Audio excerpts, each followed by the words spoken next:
many legends regarding the lands, rivers, and lakes of this area, but none more interesting than the legend surrounding the man whose name we have adopted for our reservation. Owasippe was chief of the Potawatomi Indians, who occupied this land in the early 1800s. Their camps were located on the White River, not far from where we sit tonight. Owasippe had married late in life, and when he became the father of 2 boys, he was overjoyed. As his sons grew, he taught them the ancient lore of the Indian. He taught them to hunt.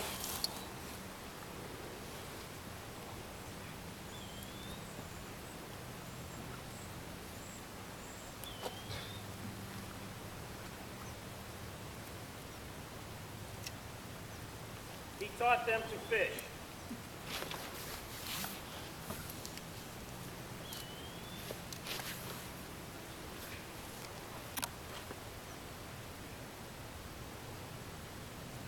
He taught them to make the birch bark canoe.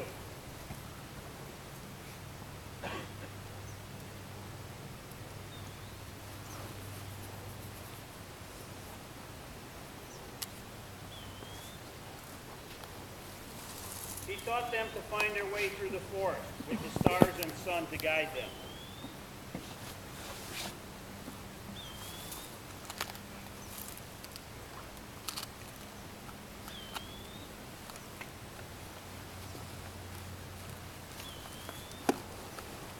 He taught them to recognize the animals and birds, the useful trees and plants, so that they might enjoy the full abundance around them.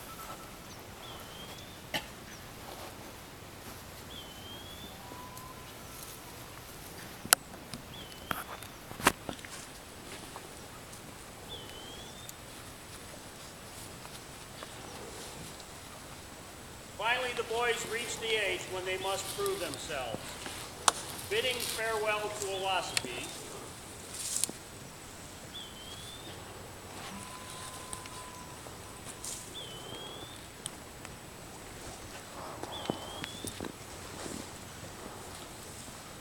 the boys took their canoe and began their journey.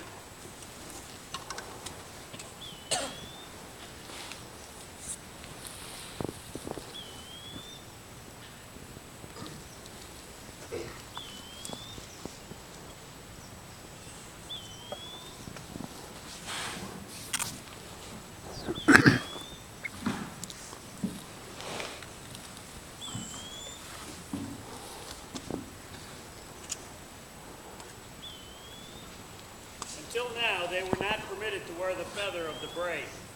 To earn this right, they must spend several moons living in strange lands, on only what food they could find.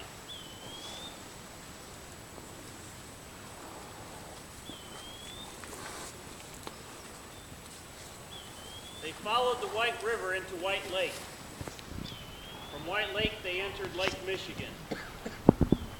They followed Lake Michigan south until they came to a place called Chicago, which translated means wild onion. At the mouth of a river, the settlers had built a fort. Several years earlier, Chief Blackhawk and his warriors had attacked the fort and killed many of the residents. The boys stopped by to carry their father's greetings and message of friendship.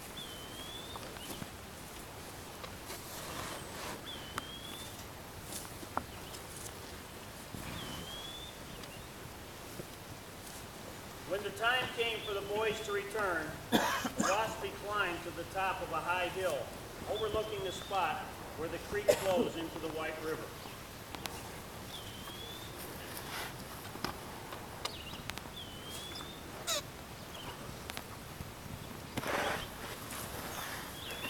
There he sat, day after day, waiting for his sons to return.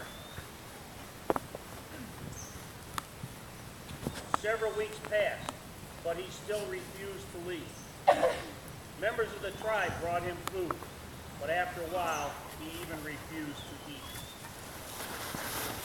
When after several moons of waiting, his sons had not returned, Owasippe died, still seated, looking down the river. The tribe buried Owasippe in a sitting position, still facing the river at the spot where he died. About 30 years later, some boys were hiking along the river. When it started to rain, they took shelter under an overhanging sandbank. They saw the bow of a birch bark canoe sticking out of the sand. They returned with some men and shovels, and when the canoe was uncovered, the skeletons of 2 young boys were found. The spot was less than a mile from where Owasippe had been seated, watching and waiting for his sons to return.